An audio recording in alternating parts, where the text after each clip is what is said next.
Professor Walter Williams, who is certainly one of the most well-known of all libertarian economists and author of numerous extremely interesting works, one of which is his brilliant book, The State Against Blacks, which I have myself right now bought one of the 15 copies we have on sale, and will try to pressure him into signing for me later on.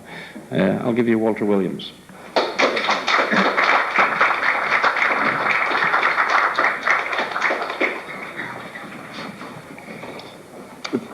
Thank you very much. This is good enough like this? Okay. Okay, fine.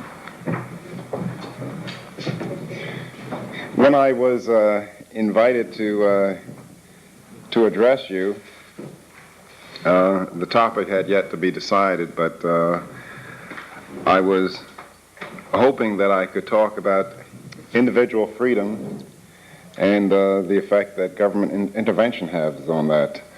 But what I've been asked to talk about is government minorities and discrimination, which will probably lend itself to that general philosophy or general issue anyway. What I would like to do, to the extent that some of you are familiar with some of my arguments, I would like to present an outline of some of the things I want to say, and leave most of the time, or a good portion of the time, allotted to me for questions and discussions, any kind of questions or comments that you would want to make. And you should feel free to raise any kind of question that you want. As suggested in the précis that's in your book, it is my opinion that when we talk about matters of race and or sex, there's very, very confusing language. And I think that the confusing language has a lot to do with our policy mistakes when we address the issues of sex and race or any other form of discrimination on the basis of attributes. So let me pose a question to you. You can think about it as I talk. What are those things that we really care about when we talk about racial relations between people?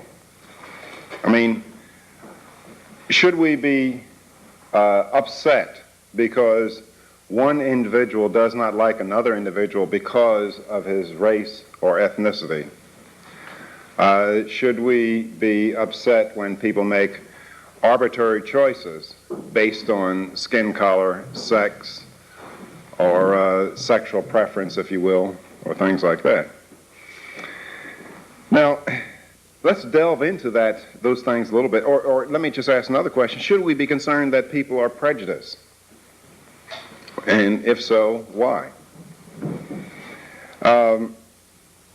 My ideas suggest, or at least some of my thinking on the subject, suggests that when we talk about racial preferences, they're really no different from any other kind of preference. That is, at least an economist is not in a position to say that it is somehow more righteous to prefer oranges to apples. I mean, how can we say that? You know, or we should like them equally. We just say, well, we just take the human preference as a given. Well, can we distinguish, or is there anything about race or sex, for that matter, to say that people should not have preferences with regard to race and sex? Is it somehow different from a person having preferences for Bordeaux wine versus California wine? I assert that there's no difference. That is, there's no argument at all that one can present, in my opinion, that says that we should like each other equally by race or sex or nationality, et cetera, et cetera. That is, those are just preferences. Now, so we want to think about, if you accept my hypothesis or my argument, well, do we really care? Is that the thing that we should be concerned with when we look at racial or sexual relationships? Or what about prejudice? People say that you should not be prejudiced. Or if you read sociology books, you get the impression that prejudice represents some form of pathology that needs curing by the sociological profession. Well, I think that prejudice is a very, very good word when we talk about racial or sexual relationships, but it's misused, or we don't give it an operational definition. That is, I think that prejudice would be a very, very good word if we stuck with its Latin derivative. And its Latin derivative is just to prejudge. Now, maybe an economist can best understand this is when people make decisions on the basis of incomplete information, they prejudge, or they form stereotypes. Now you might ask, well, what's wrong with prejudging? Or what's wrong with forming stereotypes? Or what are stereotypes really? Well, when economists recognize that people must prejudge, that is, people must make decisions on the basis of incomplete information. And whenever you make decisions on the basis of incomplete information, you prejudge. And you try to find stereotypes to help you economize on information costs. To give you a flavor of this, suppose after our meeting here, you were to leave and go to the cafeteria, and as you're leaving the room, you step out of the door and you see a full-grown tiger standing there. Well, what would you do? Well, the uninteresting prediction is that most people would endeavor to leave the area in great dispatch. But that's not a very interesting prediction. But if we ask, why do you do that? Why? Is your decision to run based on any detailed information that you have about that particular tiger, or is your decision to run based on what you've seen of other tigers, about tiger folklore, or what your friends have told you about tigers? Probably your decision is based on that kind of information. That is, you are prejudging that tiger. You are using stereotypes. Okay, now, some people might say, well, I don't use stereotypes. Well, that person would go, before he would not prejudge the tiger. He would try to get more information. And he would go up to the tiger saying, here, kitty, kitty, try to establish whether he was friendly or not, and then only then, if he behaved in a menacing fashion, then the person would run.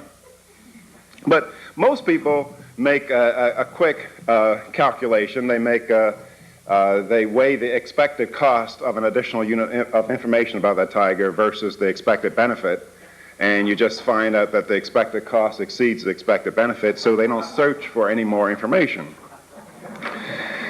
So now you have to be kind of careful if you said that person was behaving that way because he did not like tigers.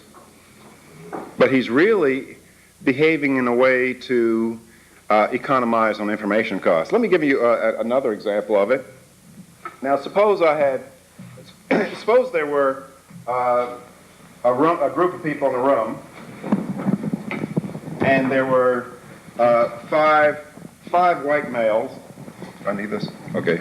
5 white males, 5 black males, and 5 white females, and 5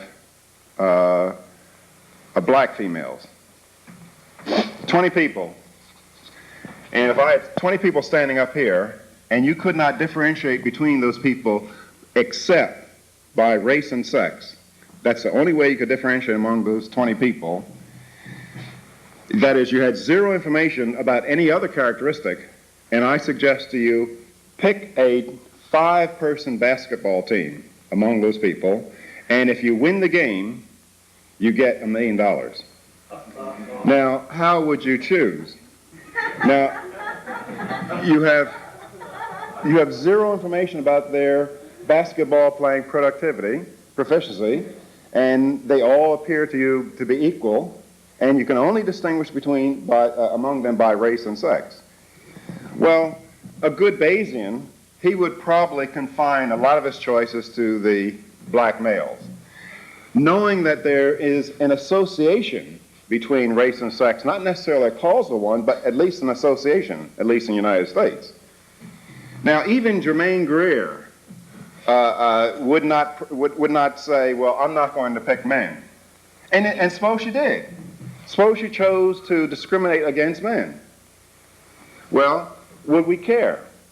Or suppose you had a guy like Governor Wallace saying, well, look, I'm not going to give the blacks any chance to be picked. I would love to play against Governor Wallace's team. We clean them up all the time. So what I'm saying here is that a lot of behavior that is called discrimination or preferences may not in fact be that. That is, if I ask the woman in the audience if she knows anything about basketball, to pick out a 5-person team, she would probably confine her choices to the men, and her choice would be dominated by the black males. But a man from Mars, observing her behavior, would he be safe in concluding that she does not like females, neither does she like white males? No, he couldn't. That is, we have to be very, very careful about inferring preferences from watching people's behavior. Now, similarly, if I were to ask any one of you, let's play the following game. And I tell you, I'll need that several times, yeah. And I tell you, look, what we're going to do, we're going to walk to any university. Let's pretend it's Stockholm University, and let's pretend for a moment it's completely integrated, and it reflects the ethnic composition of Stockholm. Or maybe let's stick to the United States, because I know that a little bit better. And the university that we're going to be at reflects the ethnic composition and the sexual composition of our country. And I tell you, let's play the following game. Find the integral of x squared dx. And I tell you, for each person that you ask as you walk along the campus who can integrate this function correctly, I will give you $2,000. Each person that you ask to integrate this function who does not know the answer, you give me $200. Now, if you find the payoff matrix of this game sufficiently rewarding to induce you to play the game, then the question is, how will you choose? I'm also postulating that you have zero information about the mathematical proficiency of any of the students. All you're allowed to do is walk up to the person and say, what is the integral of x squared dx? How will you choose? Well, you would choose randomly if you thought that these skills were randomly held by the people in society. But probably a good Bayesian would confine his choices. He would not pick women. He would not pick blacks. He would not pick Puerto Ricans.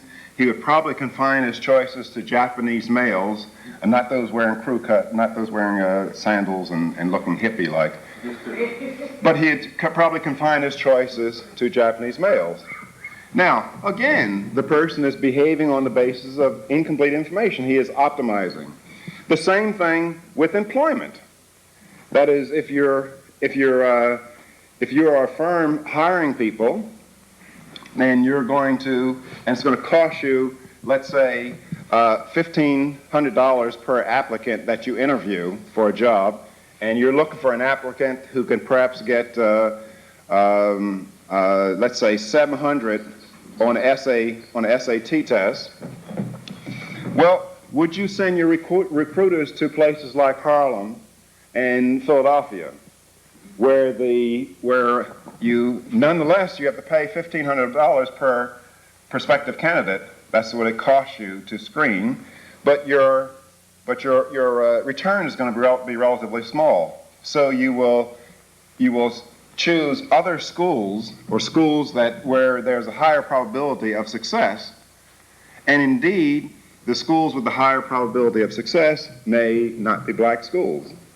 The point that I'm trying to make here is that by observing people's behavior, there's very little that you can infer about their racial preferences. Now, what about discrimination is another word that we use in discussion of race. People say that you shouldn't discriminate.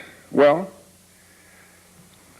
I think that we can come up with an operational, a better use of the term, or more operational more operational definition of the term discrimination, if we just look at it the way an economist might do. That is, discrimination is solely the act of choice. Okay? Now, scarcity requires us to make choice. That is, when I came to Stockholm, I had to discriminate against other possible uses of my time. When I married my wife, I had to discriminate against other women. And she, unfortunately, requires for me to continue this discrimination. Now, you might say, well, that kind of discrimination doesn't harm anybody. I'd be insulted because for you to say something like that means, for my marrying my wife not to harm other women, I would have to be the kind of man that only one woman would want, and that's obviously not the case. So that kind of discrimination is indeed harmful. And matter of fact, we do it all the time, don't we? That is, any of you women, I know that there are roughly, when you're choosing to marry somebody or choosing a mate, there are roughly 2.5 billion choices for you around the world. Now, how do you choose that one mate? Do you give each guy a chance? Or do you narrow it down based on some kind of criteria that the Equal Employment Opportunity Commission would not accept? And you probably do. You probably do. So do we care that people use stereotypes? Do we care that people have preferences? Do we care whether people discriminate? Now, it seems like all those things are necessary and common attributes of human behavior. So to tell somebody not to discriminate is foolish. To tell someone not to discriminate by race is foolish, as a general premise, because most people marry people of their own ethnic group. Matter of fact, it's even worse than that. They marry people of their own education and their own income standard. So all this does, it makes the income distribution more skewed, or makes inequalities more skewed than they otherwise might be. Let me just talk about another word before I talk about what we might care about, or what we should care about, and that's segregation. Now, in the United States, if you ask the average American whether the airport, the Washington D.C. National Airport, whether the water fountains are segregated or not, most Americans would say, well, of course they're desegregated, And what would be their test? Their tests for whether water fountains at D.C. National Airport are desegregated or not, the test would be, well, if a black is there, can he in fact just go up and get a drink of water if he wishes to? Now, on the other hand, if you ask Americans whether schools have been desegregated in the United States, well, there'd be a lot of controversy. Some Americans would say no, and some would say yes. Some would say that they're segregated, and others would say that they're desegregated. Now, unfortunately, the tests in schools, people would ask, well, what percentage of the school population is black? And then if you don't come up with a magic number, then they would say that the school is still segregated and we need to have the Supreme Court order some more busing. Now, nobody uses that same definition or that same reasoning when they ask the question or when they answer the question whether the water fountains at the D.C. National Airport have been desegregated or not. That is, no one says, well, blacks are 70% of the population of Washington, D.C., and if 70% of the people at the water fountain at any one day are not blacks, then the water fountains are segregated. Nobody does that. Furthermore, because they don't use that sloppy definition, they don't go out and bus whites from the water fountains at the D.C. National Airport and bring blacks from Anacostia to the D.C. National Airport to drink water. You don't come up with foolish policy because they don't use the same definitions. Now I think that the only thing that we should care about in racial relations is whether there's state support of preference indulgence. That is, we should be very concerned when the state either explicitly or implicitly or directly or indirectly supports racial discrimination of one form or another. And I'll come back to that when I start talking about various forms of government intervention in the market. But let me say a few other things that, in the vein of whetting your appetite to raise some questions. The most central premise of the civil rights vision all around the world, I believe, is that statistical disparities in incomes or occupations or education are moral injustices caused by society. That is, these statistical disparities show that, in many people's opinion, that women are discriminated against because while women are 50% of the population, they are X percent of some job. Or while blacks are X percent of the population, they're only X minus 1% of some jobs. Now, underlying this premise that statistical disparities are moral injustices caused by society, there's the assumption that discrimination leads to adverse effects on the achievement of those discriminated against. That's one of the minor assumptions behind the statistical disparity premise. Another minor assumption is that statistical disparities or statistical differences imply or measure discrimination by race or sex.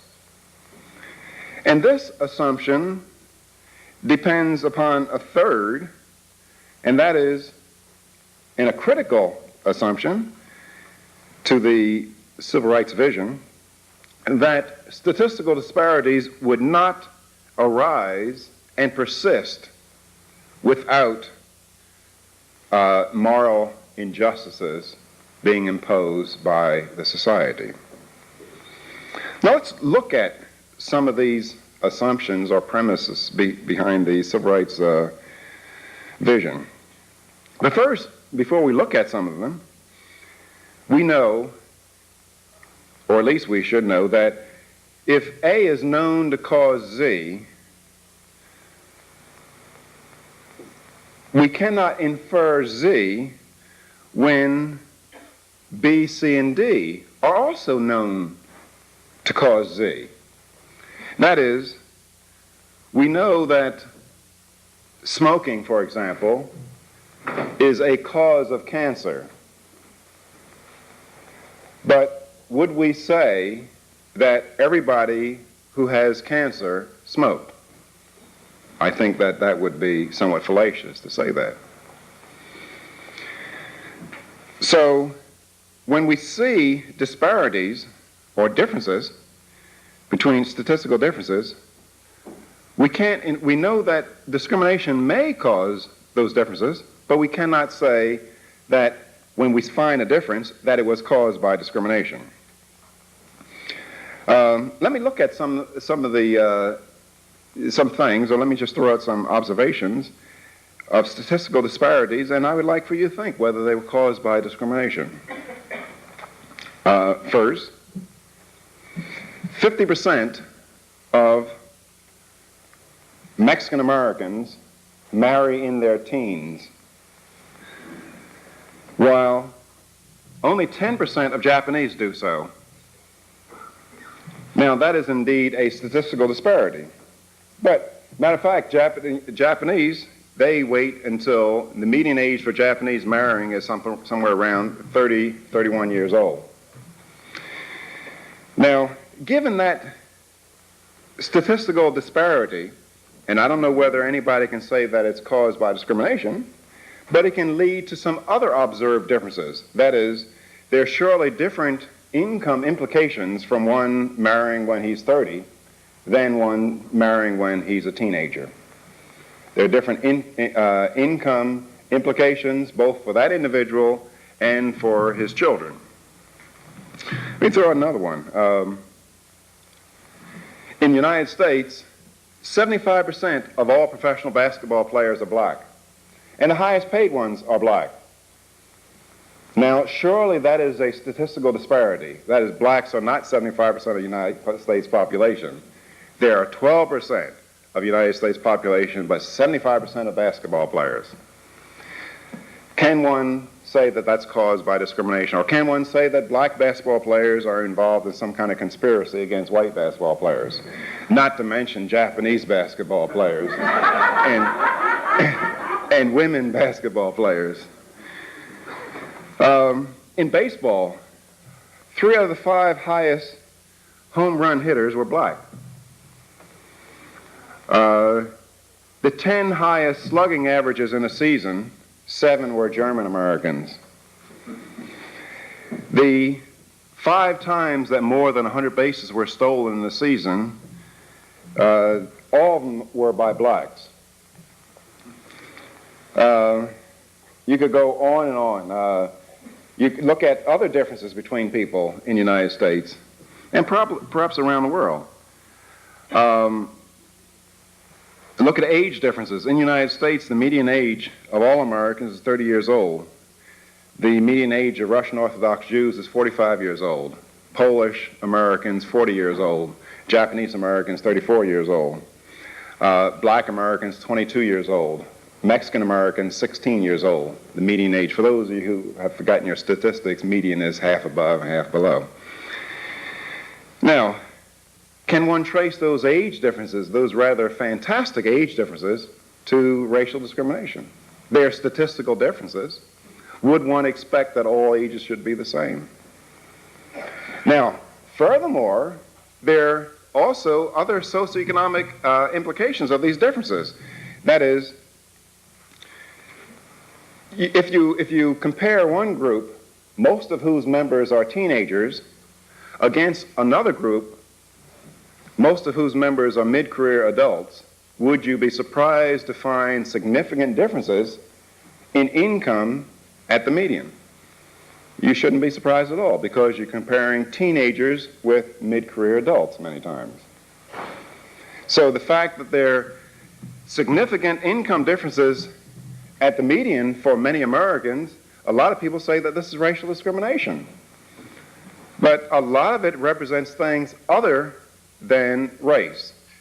It represents age, at least in that case. What about females? You hear in the United States there's this 59% cliche. That is, they say that as evidence of sex discrimination against women, we have this number. That is, women make 59 cents over male on the male dollar.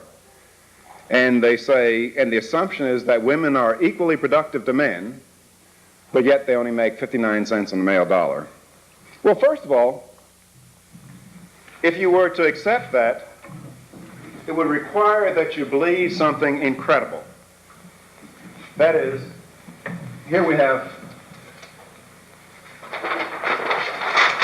59 cents. Okay, turn on my, okay. There's 59 cents. That's what a woman makes, an equally productive woman, and a man gets $1. Well, what they're saying, that companies, in the name of the brotherhood, or out of just sheer stupidity, are paying men 71% higher wages than they would have to pay if only they would hire this equally productive woman. Now, we know that companies have wound up on the industrial trash heap because they had costs that were 1% higher than their competition. But here you're talking about firms wanting to take on labor costs that are 71% higher than they otherwise would have to. That makes you suspicious about this 59% cliche. That is, it makes you wonder why companies are not just owned by women and just come in and drive the competition out of the market with those kind of cost advantages. Now, but I don't believe that women, on the whole, are as equally productive as men. And there's some very good reasons for that. First of all, women have babies and men don't. And women nurture babies and men don't. So what it means is that women are, to a great degree, are tourists in the labor market, in and out of the labor market. So when you come up with a median statistic, it's going to reflect this. What gives support to this hypothesis is that if you take women, if you take women who have been continuously active in the labor force from high school graduation, from 18 to age 37, the median income of this group of women is slightly higher than men of the same description. Furthermore, at colleges, on college universities, women who have never been married, now these are women who have never been married, by the way, and women who have never been married who are college professors and who have the same quality degree and the same number of publications and the same years of experience, their median income is slightly higher. It's not a very significant statistic, but it's slightly higher than men of the same description. Now, furthermore, a very interesting thing to put beside the 59% cliche is that men who are never married, their income is 61% of married men. So if you believe in the conspiracy hypothesis of firms, not only do firms discriminate against women, but they also discriminate against men who have never been married. Now there's some very good reasons, well, at least some of the research I've seen suggests that the major problem for women is marriage.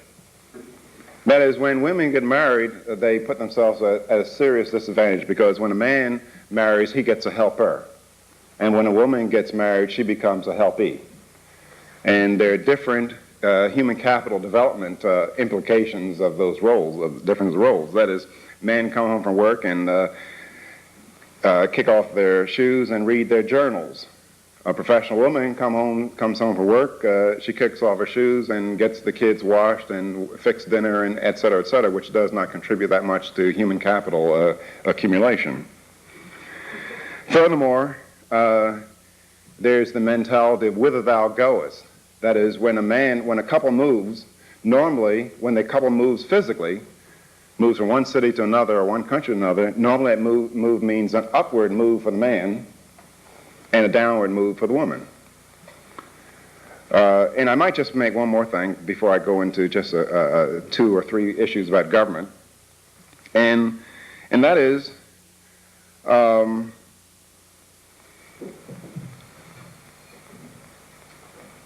you would predict that females would tend to make lower income on the average because of some rational choices that they make. That is, if you look at the distribution of women among professional occupations, you'll find they're disproportionately represented in things like elementary education, secondary education, librarians, and some other fields. Now, there's been some interesting studies. I think the one, it's in the 1979 September issue of the American Economic Review, and it attempts to measure skills obsolescence. And it shows that it measures the rate at which skills become obsolescent with people. Now, what it in a sense says that if you are a computer technician or a CPA or something like that, and you've been out of the labor market 5 years to take care of a kid, to give birth to a kid, or 2 or 3 years even, then you are not a very good certified public accountant when you come back, because you have not kept up with all the laws, legal changes, and the court interpretation of those laws. Your skills have become somewhat obsolete. The same thing with computer technology. If you are out for 2 or 3 years, then your skills become rapidly obsolete. But on the other hand, if you were a good elementary school teacher or a good librarian, in 5 years later, you're just as good an elementary teacher or just as good a librarian. So there's not much obsolescence of those skills. Now, if one expected to be in and out of the labor market, what kinds of investment would you make in terms of human capital? It seems like it would be a rational decision to invest in those activities where the obsolescence rate of the skills was less. And so you find people rationally making choices that are consistent with their expected lifetime patterns, but it turns out that the wages in those fields are considerably lower than the wages in some other fields. So what I want to just make at this juncture is just to argue that statistical disparities are not necessarily indicative of some kind of racial discrimination or sexual discrimination, and furthermore, that even if they were, there's a question whether the remedy lies in government policy. Now, let me just say some of the things that I think we should worry about when we talk about racial relations. I think that we should be concerned with the various laws that we all have on the books in all of our countries that subsidize discrimination or subsidize preference indulgence. And one that I've done a lot of writing about that you all might be familiar with is the minimum wage law. And I'm finding increasing information as I do research, particularly in South Africa, that the minimum wage law has been and continues to be the major tools of racists everywhere. That is, racist unions in South Africa, they are major supporters of the minimum wage law, or the rate for the job law, they call it there. Now, their stated intention behind their support for the law goes something like this, and I'm quoting a fellow named Gerrit Biertke of the construction trades union. It's a racist union that would not allow blacks in as members. And he says that government apartheid laws are no longer protecting the white worker from competition with the black worker. And in the face of government not doing its job and protecting the white worker, we should have equal pay for equal work laws or minimum wage laws. Now, as a matter of fact, in the United States, back at the turn of the century, there are many calls for minimum wage laws and equal pay for equal work laws to protect higher skilled white workers against competition with lower skilled black workers. Now, but however, most nations that I know of, most of the Western nations, they have minimum wage laws, but their stated intention is to help the disadvantaged worker. So it's left up to us to decide whether it's stated intentions that determine the effects of minimum wage law, or is there something else? Or is there a downward sloping demand curve out there? And it appears to me that in South Africa, the minimum wage law has the same effects that it has in the United States. That is, it discriminates against the least preferred worker. And the racial character, why it subsidizes people's racial preferences is seen just through kind of trivial analysis.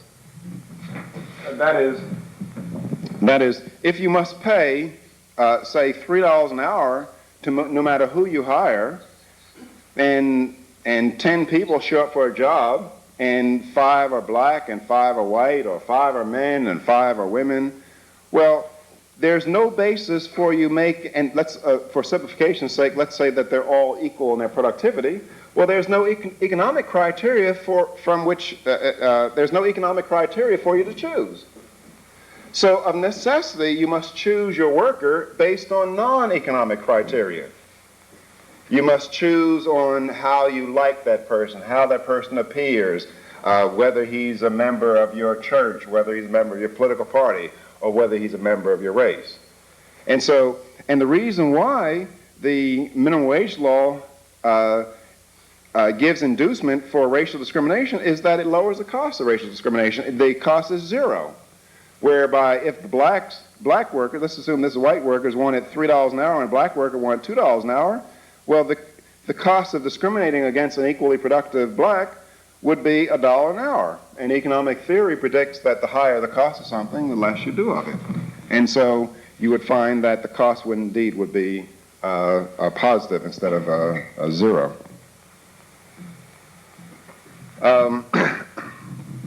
Regulatory laws, licensing laws, discriminate against people who might be classed as latecomers, people without much political clout, people who are not liked very much, et cetera, et cetera. Examples that I've done research on has to do with the taxicab industry, and in those areas where taxis are heavily regulated and command very, very high license prices, it turns out that blacks don't own many of the taxis. But in places like Washington, D.C., blacks own 70 to 80% of the taxis in Washington, D.C., whereby in New York, blacks might own 2 or 3% of the taxis. And you cannot explain that difference by saying that, well, in New York, it's the hotbed of racism, and Washington, D.C. is just heaven. You can't explain it that way. But it turns out that there's free entry in Washington. That is, the license price is $50 to get a taxi medallion license. In New York, the last one sold for, let's say last May, that I'm aware of, it sold for $105,000. And that's just a little medallion, that little license that permits you to legally enter the field. And so we know that poor people don't tend to have $105,000 hanging around, or either bank credit to make a loan for that amount. And in fact, if you look through the history of licensing in some trades in the United States, the explicit reason for the licensing was to eliminate blacks from the trade. Most notably, this was in the case of South Carolina and North Carolina in the Plumbing and Electricians Union, and all over the South and the North with respect to firemen on railroads. So it appears to me that what we should be concerned about is not whether someone is discriminating, whether someone has the right numbers of women or the right numbers of blacks in a particular job or in a particular position. What we should worry about is there potential to rig the game through numerous collusive laws? That is, it seems like what we want to fight for is not the presence or the absence of discrimination. What we want to do, we want to make sure that there's free entry. And one of the most remarkable things I'm finding in my research on South Africa, and South Africa is an excellent laboratory to examine racial discrimination or racial problems, because it has codified so much. And I think that what South Africa has is an excellent example that the free market just does not respect race, sex, nationality, religion, et cetera, et cetera. It just does not respect it. And if you want respect for those human characteristics, you need government. And the fact of apartheid, and you should read some of the laws, they are explicit in their definition. The Job Determination Laws and the Group Areas Act and the Bantu Act and et cetera, et cetera. The fact of apartheid is evidence that the free market just does not respect race and sex.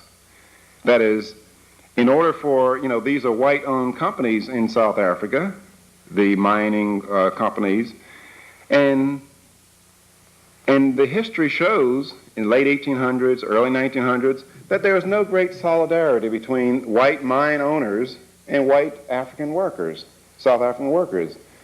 It seemed like the white mine owners were only too anxious to hire blacks. Why? Not because they like blacks, but because they like a cheaper price. And one of the things that's rather remarkable on my visit to South Africa, I was asking the people there all the time, how come you don't have laws in South Africa prohibiting elephants from flying? And obviously you don't need a law prohibiting elephants from flying, do you? Because they can't fly. So, whenever you see a law in the books, your initial suspicion should be that that law is there because some people would behave differently than the law specifies. Now, what apartheid richly says, laws where it says mine owners cannot hire blacks as steam engine drivers. Well, if mine owners would not hire blacks as steam engine drivers, you would not need a law mandating that. You find all kinds of laws, job reservation laws in South Africa. You find laws saying that whites can't sell their homes to blacks. Well, if whites would not sell their homes to blacks, why would you need a law? The laws in South Africa stand as testimony to the fact that the free market just does not care very much about racial characteristics. Okay, so I'm finished. Unless there's some questions, I think my finishing conclusion is that we should not concern ourselves so much about racial discrimination, sexual discrimination. What we should worry about are whether those human acts, those racial or sexual indulgence, is subsidized by government or is mandated by government. And we should make sure that there's open entry and let people do whatever they want otherwise. Thank you very much.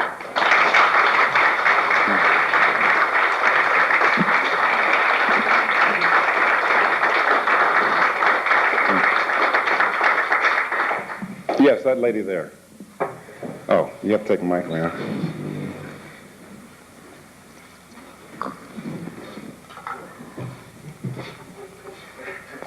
Well, sometimes I think we do have to worry because a lot of problems are used as excuses. Pardon me? Sometimes I do think we have to worry about other problems because they're frequently used as excuses for government action.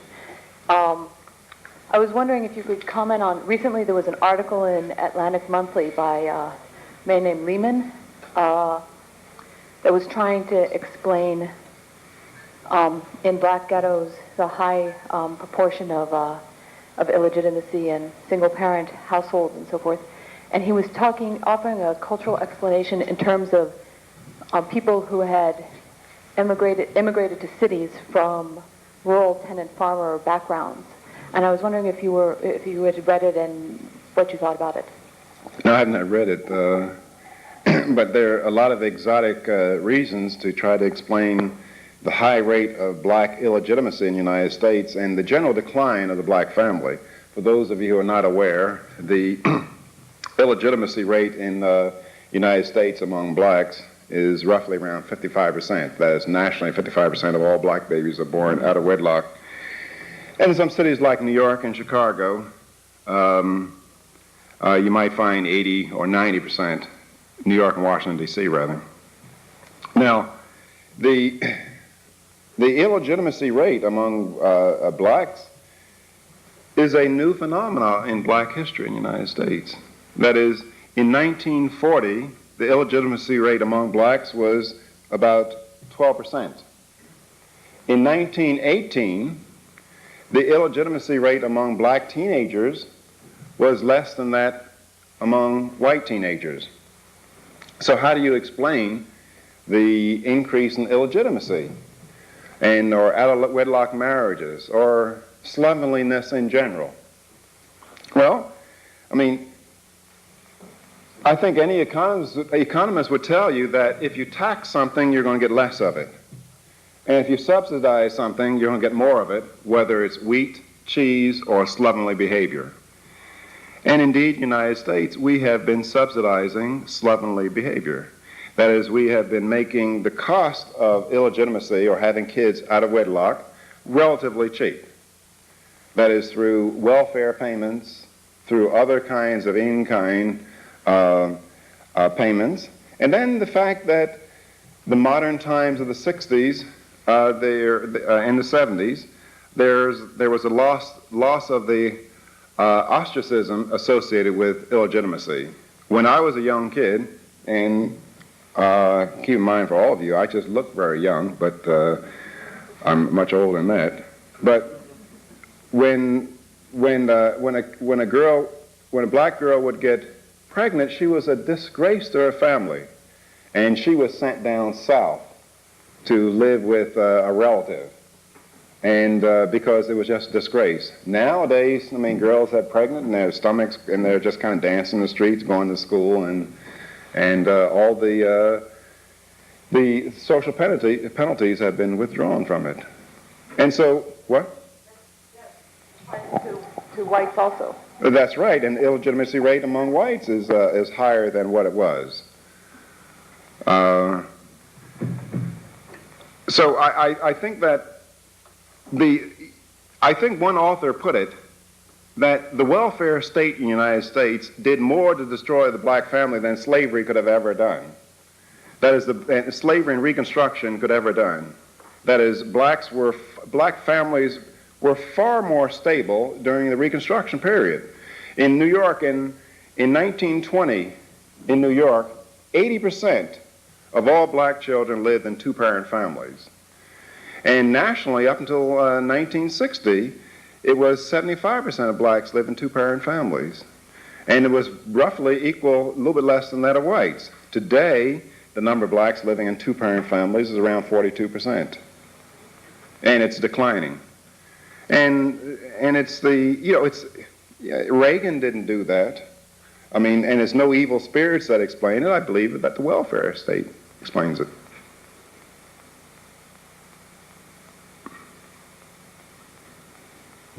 Another question? Yeah. Yes. How do you feel about laws which force access? For instance, laws which prevent discrimination in hotels, motels, public convenience things, that sort of thing. The question was, how do I feel about laws that prevent discrimination in motels and hotels and other conveniences? Now, if they're not state-owned, I believe that the proprietor has the right to admit whomever he wants on any condition that he wants to. Now, see, there are a lot of things that people can do that I find objectionable. And I would find it objectionable, I would find it distasteful that someone chooses to admit a guest on the basis of his race or sex. But I think that the true test of one's commitment to, Milton Friedman points out a lot of times, the true test of one's commitment to free speech doesn't come when he allows those people to be free to say those things he thinks that they should say. It comes when you allow people to be free to say those things that you find offensive. The same thing with freedom of human action. That is, the true test of one's commitment to individual freedom comes when you permit people to be free to do those voluntary acts that you find offensive. That's when the true test comes. Now, I would like to make the distinction that just because someone is free to discriminate in servicing to guests as a restaurant or hotel or amusement park doesn't mean that he will in fact do it. That is, we have to make the careful distinction between what people can do and what people will find it in their interest to do. And again, in the United States, the very fact that we had laws on the books mandating separate accommodations and separate hotels, I mean, suggests that hotel owners would have admitted blacks to their hotels. So I think that, see, when in a free market, discrimination costs something, and it's likely to impose heavy cost on the discriminator. And there's no object of desire that I know of that people will take at any price. There's somebody else back there. Yeah.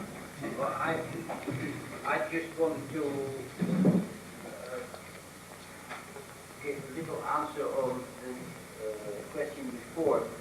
In Holland, you are not allowed to discriminate. And what happened was last year that a school teacher was telling a boy, a Turkish boy,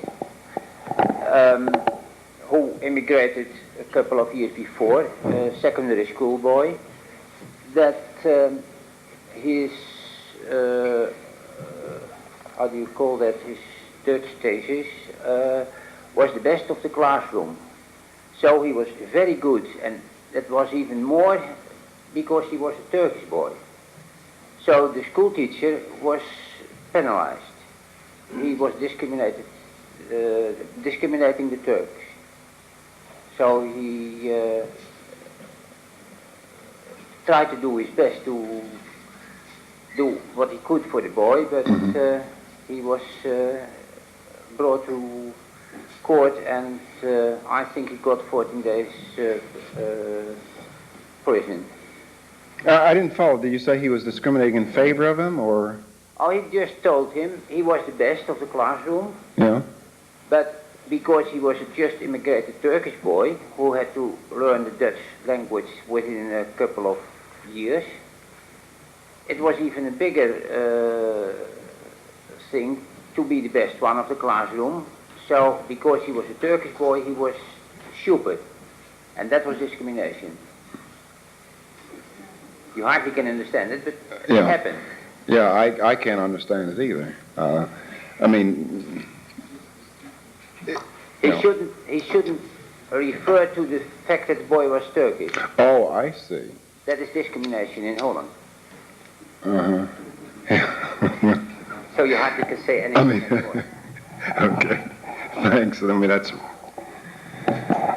they've progressed far beyond us in your country. Yes, the lady there, and then that gentleman there, and then you. Yes. I'm just curious about your background, where you grew up, and if you had any serious discrimination events in your past that gave you the impetus to become the person that you are today. And how old are you?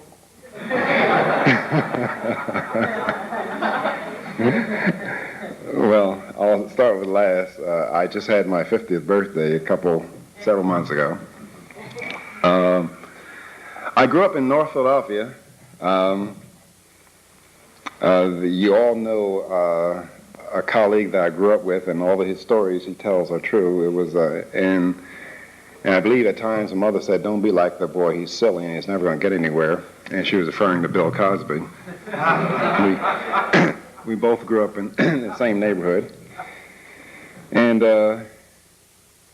you know, we faced, I mean, I've seen signs in Washington, D.C., you know, when you go to a movie, you know, when my mother would take us down there to see relatives, you know, we do not desire colored patronage. This was in the early 40s.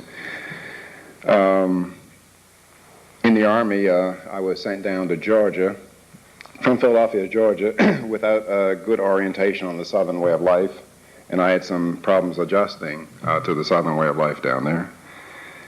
You know, court-martial, the fights, and all that kind of stuff. And what explains my position today is, and I have not always held my position all my life. I've probably been a radical all my life, but I haven't been able to intellectualize position. But I think it's looking at the evidence That is, it's not a faith so much in free markets, but it's the evidence of free markets. That is, there are several things about the free markets. That is, less preferred people tend to do better in free markets than in closed markets. Also, free markets tend to has a tendency to reduce conflict between people, among people, and government has the ability to enhance conflict among people. So I would guess that I think if you really press me, I might really like communism, because that's the way I run my household. There's no market in my household. We don't exchange dollars and stuff like that. You empty trash and here's $2, and because it's costly to set up markets. And so in my household, we have from each according to their ability and to each according to their needs. And communism is wonderful, I think, so long as you can keep track of the names and the responsibilities. Now, when you begin to forget people's names and their responsibilities, then I think you better go to a market system for efficient accounting and enforcement of relationships. So, and then I'm also, I support people's rights to be communists, but see, the problem with most people who want to be communists, they want to make me communist too. And so if they would go over there and be a communist and leave me alone, I mean, we could get along great. So, but there's a gentleman there. Yeah. Yes, so I'm from Norway, and in Norway we've got this law that we should not discriminate against homosexuals and guest workers, but especially homosexuals. They got their own paragraph in the laws. And there was an example of a fundamental Christian priest. He was having his own radio station, and he was telling that, well, from his point of view, from the Bible, that the homosexuals belonged in hell, because that's the view, and they said this was unnatural and was inspired by Satan. And because of that, they went to trial against him. And I think that when you put in such a law, for example, that homosexuals should not be discriminated, it means that there is something they can't stand to hear. So if they hear someone telling something about them, then they may get in pieces or something like that. And if you go on further that way, you may come to that Marxist-Leninist should not be discriminated, or libertarians should not be discriminated. There should be no one speaking against them from any sort of point of view. And I feel that is a very, I don't like that way of going against discrimination. And that's the same thing that you're talking about, sexual racism and things like that. Yeah, I think, if people want different lifestyles, that's their business, and I think we should not interfere with them. But at the same time, there should be no mechanism whereby they can impose their lifestyles on those of us who object to that. And I think that that's one of the great virtues of a market system, is that it allows people with different tastes, with a diversity of tastes, to live in relative peace with one another. That is, when I go to the store to buy this tie, I mean, that was a totalitarian decision. That is, I voted yes, I want to buy this tie. I don't have to consult with anybody else. I don't have to get agreement with my peers, and I buy the tie. Now imagine if we had a government tie factory or government suit factory like we do schools. And we would be fighting all the time. That is, because if you look around the world, you'll see that most sources of conflict have something to do with government production of something, whereby nobody fights each other in the marketplace over taste. You never saw somebody petitioning a suit factory because it was making three-piece suits, or a jeans factory by these three-piece suit lovers. And I think that's one of the. I think that we, as libertarians, we don't make that point strong enough. I think that we all are different. We have different tastes, different values, et cetera, and it is the free market that allows us to live in relative harmony while maintaining this diversity. And I think that's one of the great understated values or virtues of the market system that we don't use to in defense of our position. That lady, yes, right there, yes. She has another question. Economists are always telling us certain things like internalize the externalities and Yeah, I didn't tell you that. and pardon me? No, I know you did. I don't use that kind of language. Okay.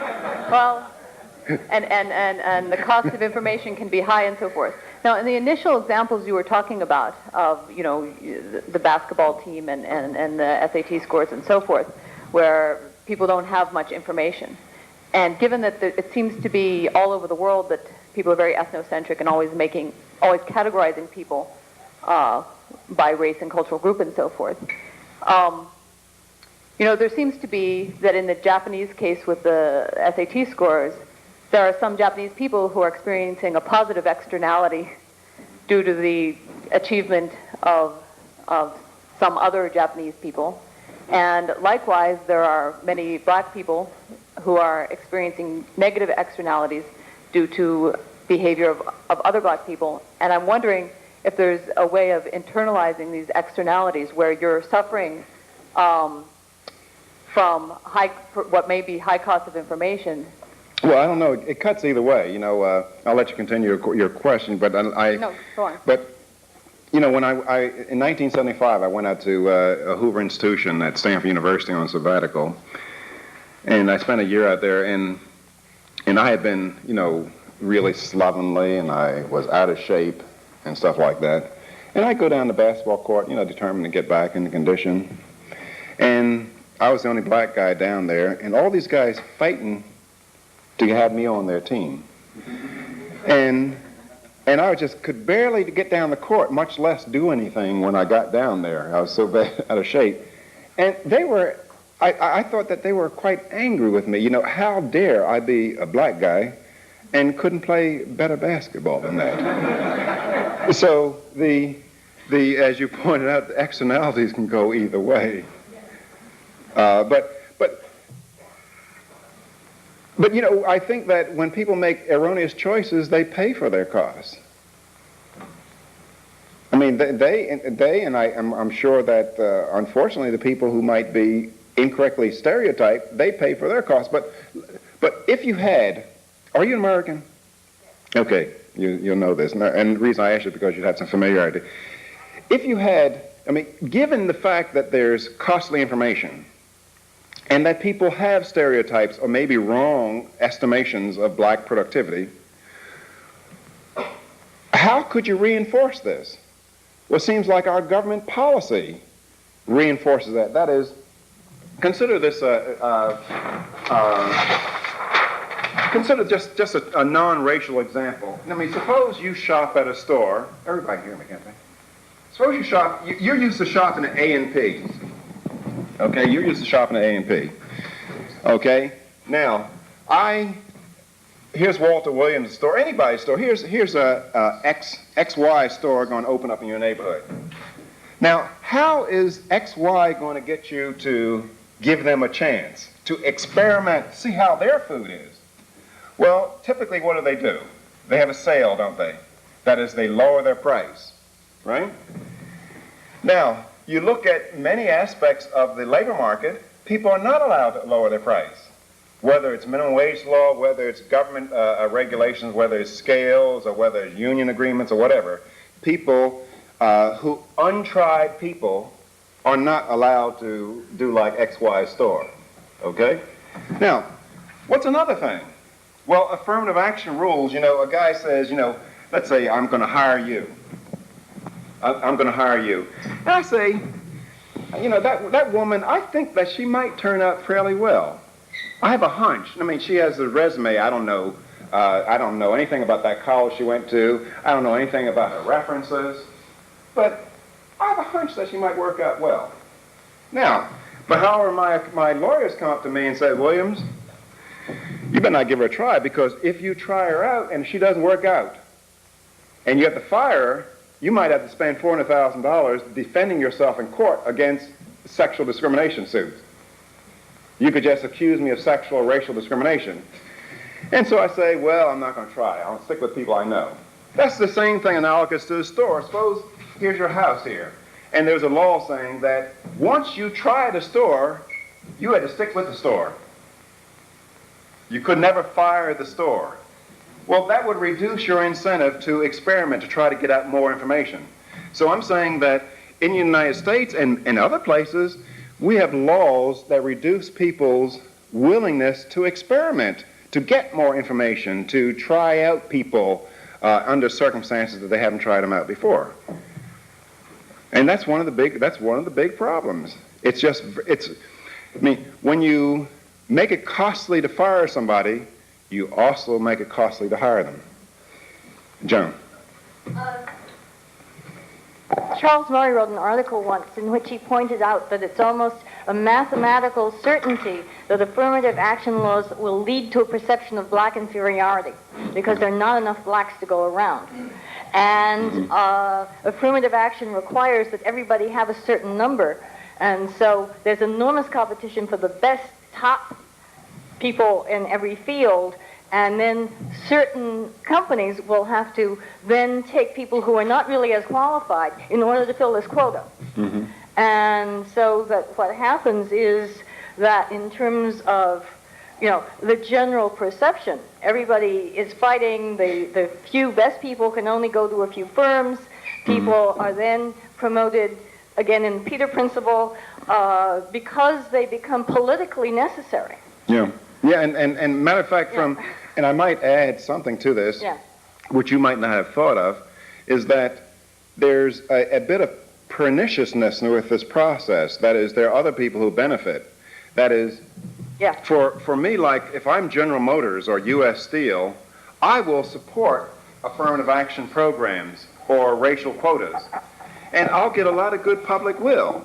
But at the same time, I know that, well, look, I keep 100 lawyers on retainer anyway. And so there's some of these other competitor firms that I can drive them out of business, or I can reduce the probability of their entering because of the system that's going to make it very, very costly for them to operate, and I already have a comparative advantage already. And so you find a lot of major companies supporting affirmative action, clean air, and all this kind of stuff, because so they use the government to get their competition out of the market. Yeah.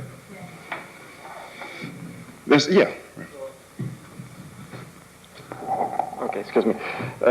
My English is not so good, but I hope I will be able to make understand my question.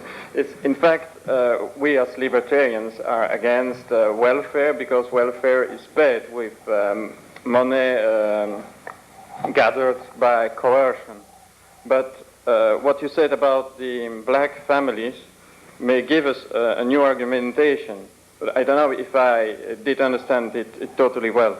If we take, I am Belgian, and in Belgium we have every parent that has children has a right to get a grant every month, money for his child. And when we make a little comparison between income of welfare, someone on welfare can, every time he has 4 children, double or 4 children is enough to double your income of welfare. Mm-hmm. That's why for them it's a much better incentive than for people who are very wealthy, and maybe that's what explains that wealthy people in Belgium usually don't have children or only have 1 or 2 children. But if we are in favor to abolish that, usually the opponents say, well, you are asocial and you want to hit more low-income people than higher-income people that have less children. But if I could follow you, we could oppose to that in fact those welfare grants are destroying family, and that without welfare grants, maybe family should be favored more. But I cannot fix it totally how I could use that argumentation for the Belgian case. Maybe you can help me. Well, there are several steps here. I'm using up all the libertarian paper. First of all, I think that, as you pointed out, that welfare, that welfare, taking welfare in the short run is an intelligent economic decision. That is because, at least in the United States, the after-tax welfare package is for, let's say, a standard family of 2 or 3, the value of the cash and in-kind is maybe around $10,000. That's after tax. Now, because there's no tax on it, okay? And in order for a person to get a after-tax income of $10,000, he has to go out and make $12,000 or $13,000 before tax. And a lot of people who are on welfare, they do not have the ability to go out and make a income of $12,000 a year.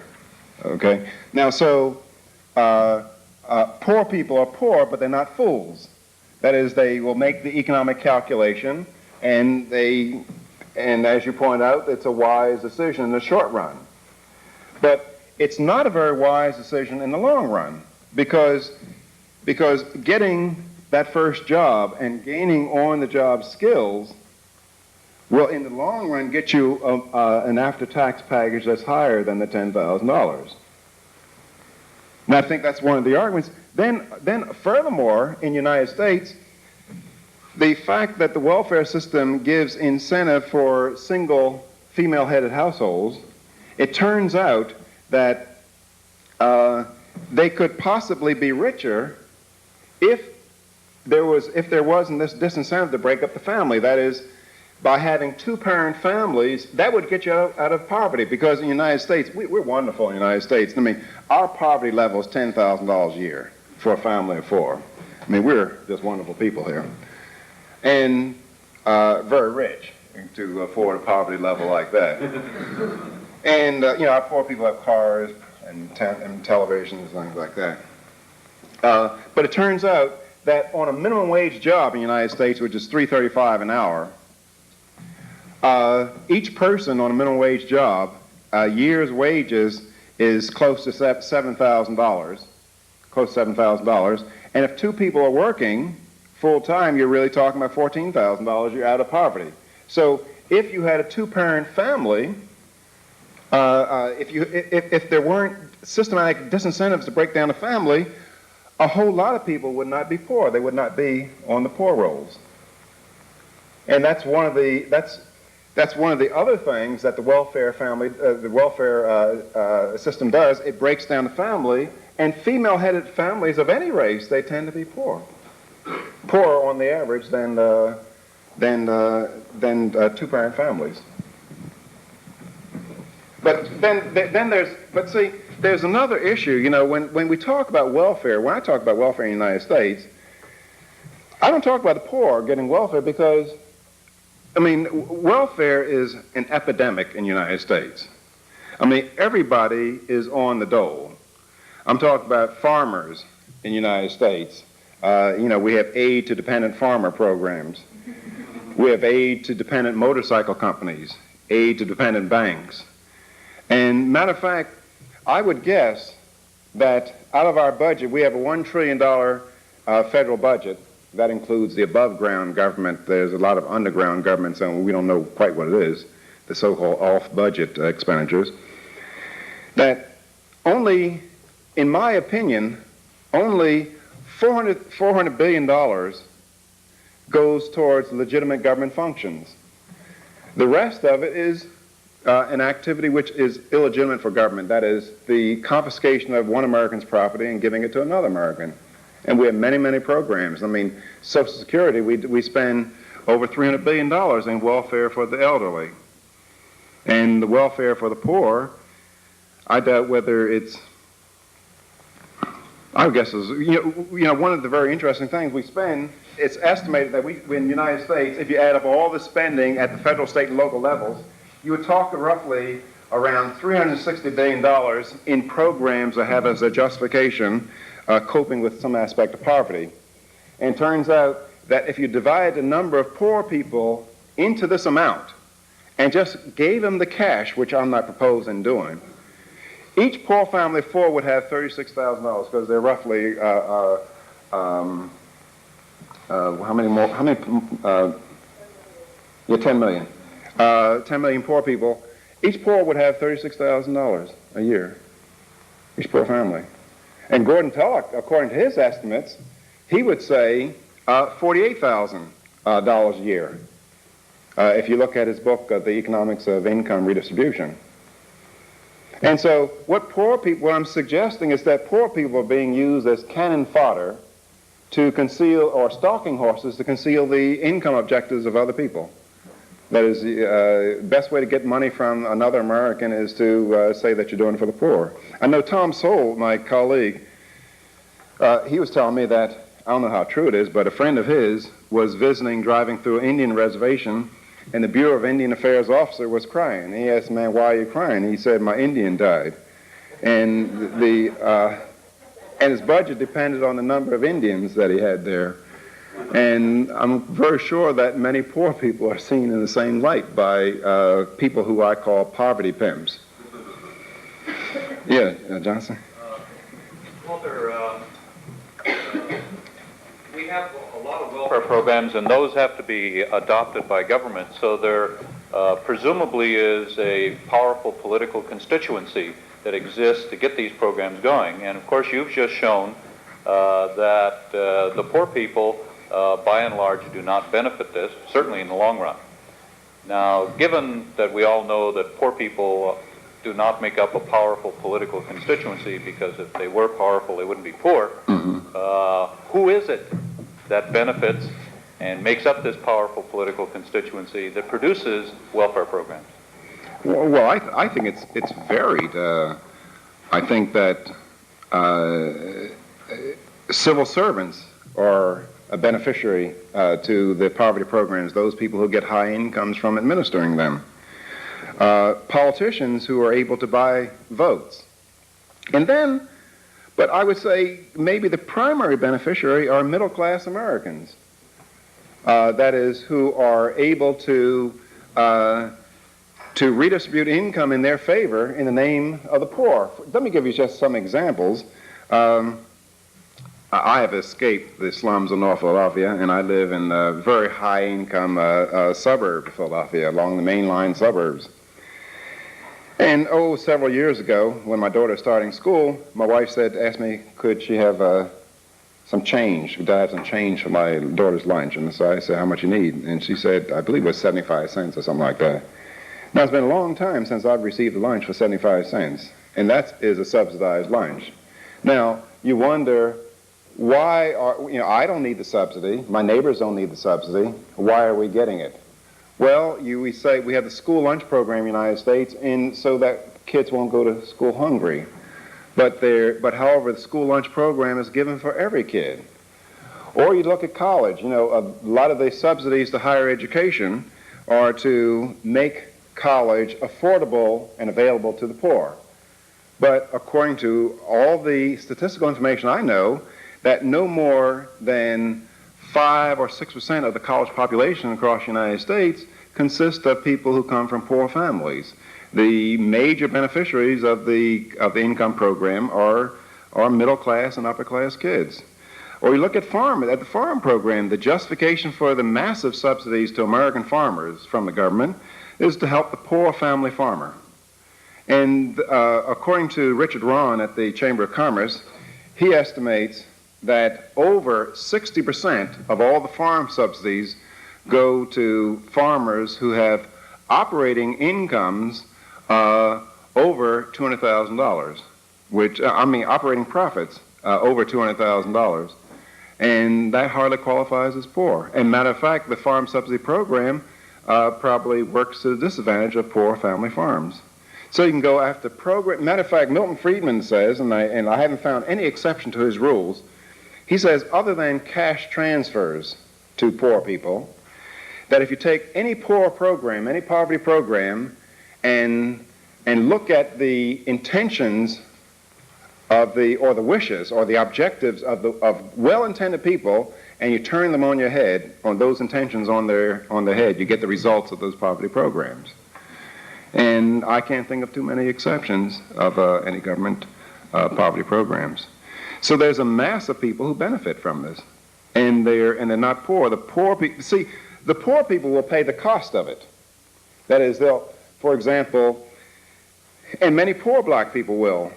Because I'm very sure that in the United States that if we run into some kind of economic collapse, then and people are looking for a scapegoat, a politician looking for a scapegoat, he might easily seize on the welfare program, saying that those blacks caused the nation to go down the tubes with their welfare programs. And I think that if you look at the last election in the United States, not the last, but 1980, when Ronald Reagan was about to come in, and you found that many so-called black civil rights leaders were in a panic, and they got a lot of black people in a panic about Reagan being elected, I think it's pointed up a sad tragedy that to make poor people, particularly poor black people, dependent on government largesse is to subject them to every political whim in the market. I mean, the political arena. And one wonders whether it's a wise strategy to make poor people, particularly poor black people, dependent on the political whims. And I just might make one point, since I'm talking about poor black people. You're very well advised to be advised that most black people in the United States are not poor. Most black people in the United States are in the low middle income on up. That is, there's this large percentage of the black population in the United States, namely 33%, who are poor, and for whom there looks like it's not much hope. But most black people are not poor. Most black people pay taxes, go to work, and try to get a better living like you and I. Yes. Yes, did I hear you say correctly that $400 billion is probably the maximum amount that the government should be justifiably spending? And if you're going to answer... Legitimate activities. Legitimate activities. I'd like you to explain that number to me, and then, of course, I'm going to have a follow-up question. Well, most of that number has to do with national defense.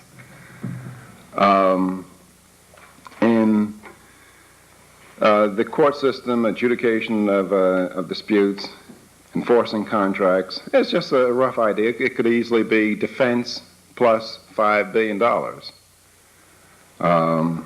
I think defense is a legitimate function of a state government. Maybe $400 billion is a little bit too high. It could be more than that. But I was just kind of giving the statists the benefit of the doubt.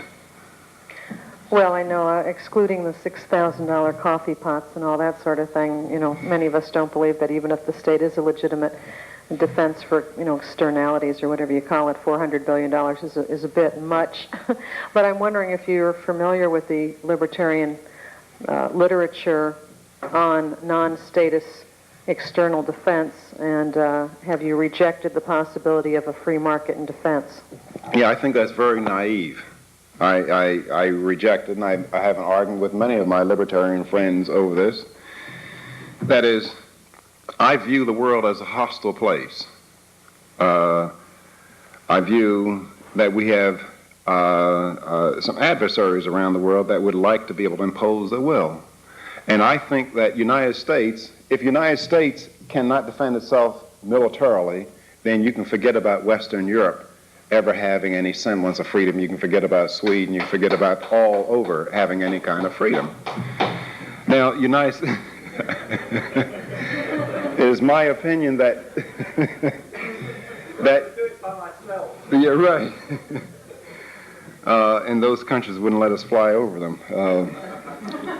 But I think that we should have the military power to make Russia or any other adversary glow a nice radioactive green in the dark with no question whatsoever. That is my opinion. That is my assessment, because I see a good part of the world, the free world, not willing to defend itself. I see all of Europe not willing to defend itself. I see countries, I see in the name of welfare, and if you'll pardon my being an impolite guest in your country, I see Swedes just allowing a foreign power just to walk in, because they might worry to maintain the capacity to begin to defend themselves might mean that they might have to give up some food stamp program. That is, I think that as Adam Smith pointed out, he said that opulence without defense is not a very good program. Well, actually, we didn't finish on the matter of whether the $400 billion number was as low as it could be, because in view of the fact that the Pacific Basin does not defend itself, for example, Japanese families only pay $400 a year for defense, and American families pay for the defense of Japan to the tune of $4,000 a year per family. Do you believe that it is right for America to continue its role as international policemen, or do you think it's time for us to pull back and only pay for the true defense of our borders? Yeah, that's a very emotional word, international police. But I think that we should behave not according to America's obligation is not to behave according to the way the world should act. Its obligation is to behave according to the way the world is acting, and I think in the interests of the free world. We would surely like to encourage our allies to take a greater role in the defense of their own communities, and I'm sure the Reagan administration wants to work in that direction, but in the interim, I don't think that we should give the Soviet Union, if it so desires, an invitation to walk in. And while we're trying to get them to take a greater role in defending themselves.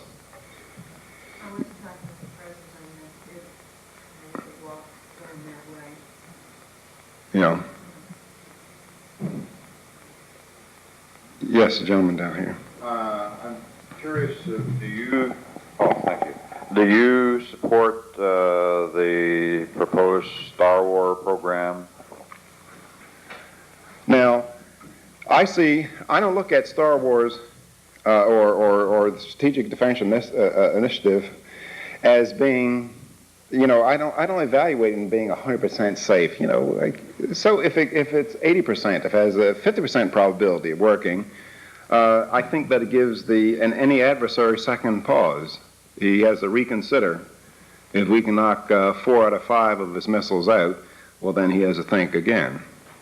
But I think that if I might just not really answer your question, well, I've answered your question already, but if I might add to it, I think that the problems that we're having now show our weaknesses of the past. That is, in our poor policy formulation in the United States. I would have rather than our having the problems today of facing potential Armageddon, I would have rather the United States in 1948 or 1946 told the rest of the world that if anybody produces nuclear weapons, we're going to bomb your facilities. And at that time, we did have that capability. Now, you might say, well, as a good libertarian, Williams, why would you offend the sovereignty of other nations? Well, it's one of those things of expediency. That is, if you want to avoid Armageddon, you have to keep the nuclear club size small, because we all know that as the club size gets larger, the cost of making decisions gets greater. And to avoid Armageddon, there has to be a unanimous decision not to use these weapons. And as the club size gets larger, people have incentive to engage in strategic behavior. And if you think that today is bad, the Vietnam War is bad, and the prices and the problems that we have now are bad, wait until there are 50 nations with nuclear capacity. Then you will see. Wait until you find some of these nations. Imagine, what do you think if Lebanon had nuclear weapons? or many of these highly unstable places had nuclear weapons, and the cost of getting nuclear weapons is getting cheaper and cheaper. So you'll be around. Most of you will be young. I don't have to worry about a whole lot of things, because I only have about 23 more years to live, or 25, whatever. And these will be your problems. But you'll see the advantages of keeping the club size small as the club members get larger. I want to change the subject a bit and ask you, Thank you. as an economist, as an Austrian economist, what do you think about current investments? What would you recommend, or do you do that kind of thing at all? Well, first of all, I'm not an Austrian economist. I teach at George Mason University, and we have a crowd of Austrian economists there. I'm kind of eclectic. Matter of fact, I'm not really quite sure what an Austrian economist is, but the ones I've met, I've liked them. But so far as investment, I always tell people, you know, I speak worldwide in the United States, and people ask me, well, Williams, what is the interest rate going to do, or what should we invest in? And I tell them, if I knew what the interest rate was going to be, or I knew what to invest in, you know, why would I be hitting the hustings trying to make money? I'd be sitting out on my yacht, you know, if I knew the answers to all these kind of things. So I don't know. Now, if I might just throw out an idea, hoping that someone will capture the idea for what I think would make a good investment opportunity, and you should surely drop me a letter and let me know once you did this, and give me my right commission for the idea, or my royalty, if you will, that I think people should go around and buy property in unstable countries, have a mutual fund of unstable countries. I got this idea when I was in South Africa, where last month, where people are leaving South Africa, you know, going to New Zealand, and they're selling their houses. They're selling $250,000 houses for $125,000. And they're just leaving the country. And I figure you pick 10 places like this and kind of have a mutual fund buying these houses, and let's have 2 of the places get stable, and the other places the values don't go to zero. You can make a lot of money, couldn't you? So that would be my recommendation to you. Yes. Oh, before that lady, that gentleman there. Okay. I would like you to comment on another kind of government regulation, which, as I see it, has the same effects in a racial perspective and in other perspectives as minimum wage laws and taxi regulations and so on. And that's immigration control. Do you favor the total abolishment of immigration controls? And could you might add a few comments on the economy of immigration? I mean, how do you see immigration as an economic factor? Well, I think that migration in general is one of the, you know, it's one of the ways of investing in human capital, going to places where the wages are higher. I think that traditionally, in the history of the United States at least, we have had fairly open borders. And immigration has always been good for the United States. Has always been good. And as a matter of fact, it still is good for the United States. But there's a problem in immigration today, at least in the United States, that is, before the welfare state presents problems. That is, before the welfare state, when people come to the United States, we knew that they're coming there to work. Now, with the welfare state, people can easily come to live off of me, and I have too many people living off of me. Matter of fact, I not only buy my share of the missiles, I support 5 American families through the IRS and tax code. And one of the disappointing things to me is I don't even get a thank you card on Father's Day from these families. But the problem is indeed the welfare state. In the United States, we have a lot of illegal immigration from Mexico, but all the statistical data on the illegal immigrants shows that there's very high employment rates. And that's one of the advantages of illegal immigration, is because with illegal immigration, the people are more likely to work because they are not eligible for many of the programs, the welfare programs, because they're illegal aliens.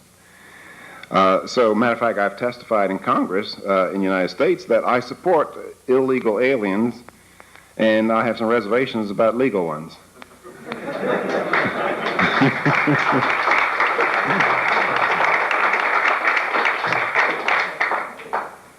That lady, yes. Seems to be a curious tendency to, whenever people want to talk about the problems of black people in the United States, they use economic arguments. But when they want to talk about the successes, they don't use economic arguments. But it seems to me that, well, instead they use racist arguments. For example? Well, for example, all right. You mentioned basketball and athletics, and also the entertainment industry. There's this burgeoning of black people at the very top of the entertainment industry. Now, it seems that these are industries where the barriers to entry are very low, where you're relying on your human capital. You don't need money to buy capital. It's easy to get people, if you develop your own human capital, to invest in you and so forth. Nobody goes around explaining, black success in this way, in these things. Instead, even black people go around, saying, well, making sort of racist explanations for it. And, I'm always hearing black people laughing at white people when they dance and so forth. But it seems to me that there are very simple economic explanations for success in these fields. Why doesn't one ever hear these explanations made? And instead, by not hearing them, it sort of reinforces the sort of racist explanations that one hears, and it reinforces the idea that blacks are going to be successful only in these sorts of areas, instead of the view that if you took away the barriers to entry and all these other sorts of things, you'd see a great burgeoning of creative black success in those areas also. Well, I think that you're right, and I think that that's increasingly being heard. There's a raging debate among blacks, and there's an increasing number of blacks in America who are becoming adherents of the free market, much more than there was. I know my colleague Tom Sowell, we always say that the environmental, the EPA doesn't allow us to fly on the same airplane because we're a threatened species, because for a long time we've been the only two black free market economists in the United States, and Tom says it probably is not enough, or was enough of us at one time to have a good game of cards. But now there's an increasing number of blacks, young scholars, who are questioning the status quo, producing arguments, looking at success, looking at the determinants of success, the compilation of private schools, that is, independent schools that are doing good jobs in education, showing what's necessary. You find like people like Bob Woodson, this Center for Neighborhood Enterprises. He's producing these arguments. So I think what you're saying is not so true today, and it'll be less true tomorrow.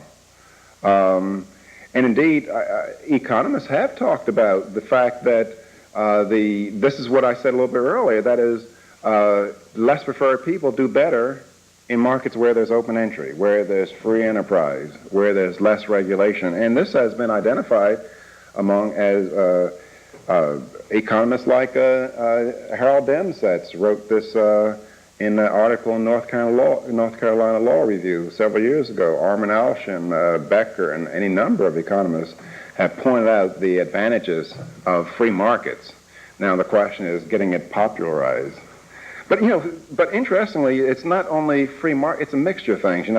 People don't like to hear this, but I say it's genetics too. I mean, a lot of people like to say in this world we're all equal, but we're not really all equal. Like in basketball, one of the reasons why blacks excel in basketball, not only because it's open entry, but the reason is that blacks are built nicely mechanical for basketball. That is, we have what they known in the profession as hyperextensibility, which means, in layman's term, double jointed. It's there's consistent relationship between the length of the femur to the tibia fibula, and that's greater in blacks than in whites, and it means that it's in an ideal proportion. It means that you can change directions, hang in the air like Moses alone, and things like that, far easier than Japanese or Chinese. You look at it, and then in some sports, with basketball, you don't need much money to train, but but tennis is, anybody can pick up a tennis racket, but you need a teacher. You're not going to be very good. So there, other than open market, there are other arguments as well. If you look at the Olympics, you never see any Olympic class black swimmers. Why? Blacks can jump in the water, but we're natural sinkers in the water. That is, there are numerous studies that show the rate at which blacks sink, and they sink faster than whites because of greater bone density and perhaps lower lung capacity. And same thing with women. Women are far better, far efficient swimmers than men. All the long distance, the super long distance titles are held by women. And I believe the first woman that swam the English Channel, was she? The first person, wasn't a woman?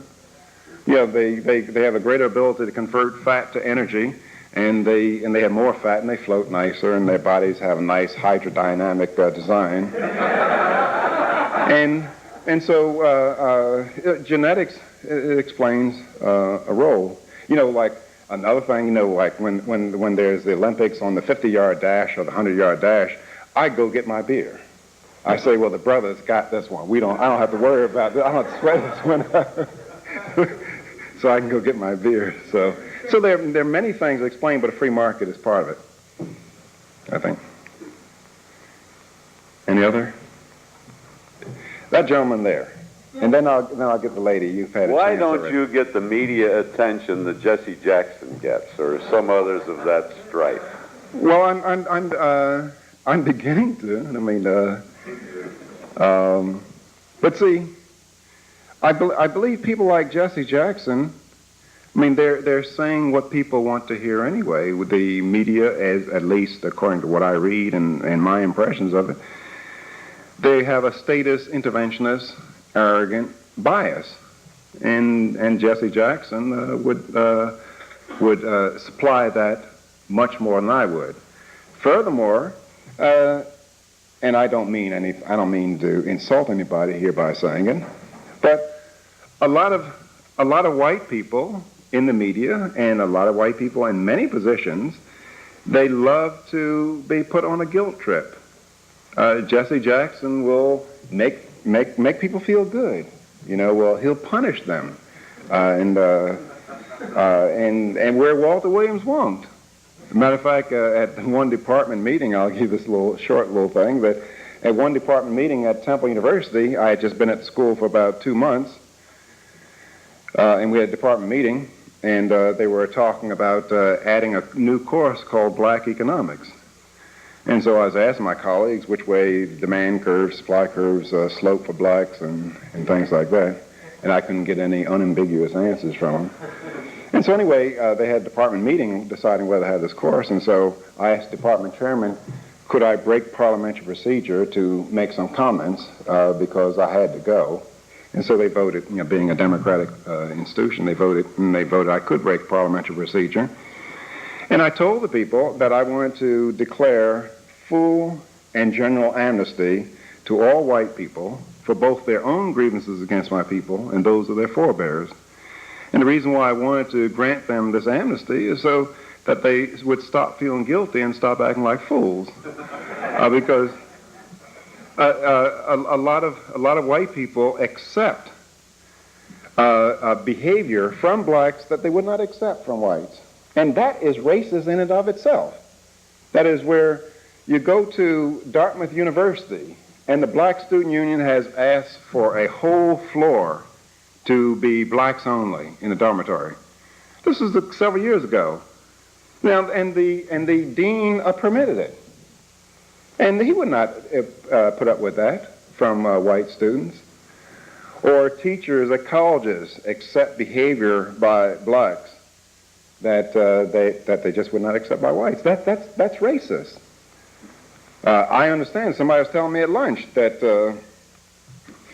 if I could somehow get rid of my wife, I could probably walk up to any Swedish girl and proposition her, and if she said no, I'd call her racist, and she'd say, well, come on then.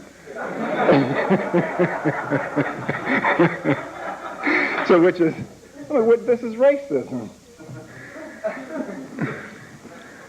So, yes. Well, Mr. Williams, it's really a great pleasure for me to be able to debate you on this issue, which I consider is of prime importance in free market economics. So I'm going to go back to the same thing. Now let's exclude the present day realities. And it's now 20 years hence or 50 years hence, however long it takes us, and we have a free market in education, and we have a free market in the purchase of postage and mail delivery and all that sort of thing. And all the free market ideas that we have proven successful. And now we're left with just one thing, defense. Mm-hmm. And those belligerent Russians who want to take us over and make the world safe for Marxism or whatever it is, okay?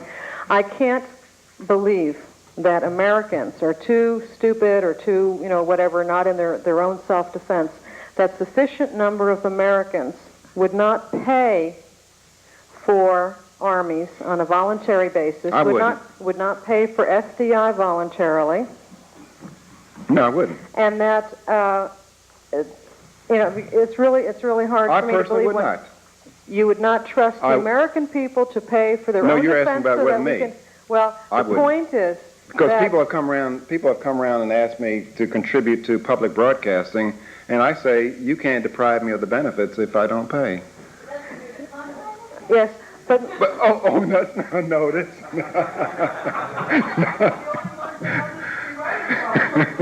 No. But Mr. Williams, the problem is coercive taxation. The problem is the Internal Revenue Service, which acts like a latter-day Gestapo to collect money from people coercively and do far worse damages in the here and now than the Russians could ever think of doing to us. And there must be a better way of funding legitimate social needs, including defense, if we would only trust people and the free market. Well, let me, I can't do a better answer and ask your question. I can't give you a better answer than to cite Thomas Paine. And he said that government, under the best of circumstances, is a necessary evil. Because government implies coercion. Wasn't it for Thomas Paine? And he said that government of necessity implies coercion, but we have not become those wonderful angelic people whereby we have learned to not like that which is our neighbor's. And so somehow government must restrain us from taking our neighbors or engaging in coercive behavior. And he pointed out that government under the worst of circumstances is an intolerable one because it is we ourselves who are the source of our displeasure. Now, so what I'm saying is that I think that I cannot conceive of a state where we don't need the coercive power of government. That is, the coercive power to coerce individuals into not coercing their neighbors. Okay? Now, that's a relatively small part of, that role. The legitimate role of government is a relatively small part of our national expenditures on government all over. It's a relatively small part. Now, the IRS has become oppressive as we take off into these grander ideas. That is, there's a necessity. That is, I don't believe IRS would have to be as oppressive if it had to raise only $300 or $400 billion as opposed to having to raise $1 trillion.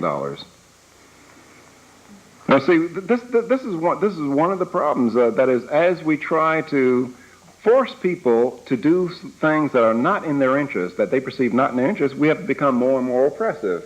And that indeed is one of the great problems with the growth of government. And I could not agree with you more that the IRS is a Gestapo agency. Matter of fact, Hitler would have loved to have the IRS. I mean, he would have been fairly successful. And furthermore, the danger is that if some country were to defeat the United States, they would love to take the IRS intact so that they have all the information about it. I mean, that is a dangerous agency.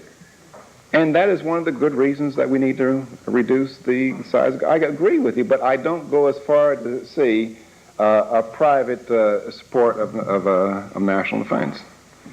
Yeah. Oh, I'm sorry. It's now 5 o'clock. I hope Walter will agree that he'll have some more questions and answers and discussion, but that we can't put him on at 5 because we have a request for an interview, and we thought they would need to do this now. So if it's possible for you to take it at about 5:30. So for this session in this main hall, we'll thank Professor Williams very much.